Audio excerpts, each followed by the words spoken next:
我見到結婚離婚，結婚離婚，我咪唔好結婚咯。好坦白講，我嘅生活上面咧，以朋友兄弟為主，同埋女朋友好坦白，有咩講冇嘢講嘅。你對女性睇到好灰色嘅真係。任何嘅女仔都好，我都講，我今日係以電影為主，我事業冇嘢緊要過我事業嘅。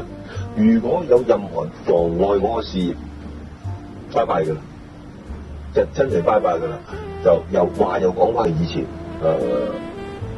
即係譬如好似鄧麗君咁，就係佢成日想我要二人世界，譬如去淨係我哋可唔可以淨係我兩個人食飯啊？冇可能嘅，我食飯一定係成班兄弟嘅。兄弟幫到我，佢幫到我咩啫？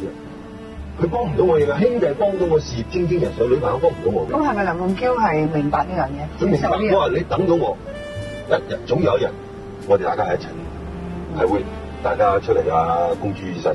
你等唔到，咁就算。娛樂啪啪走，下集更精彩。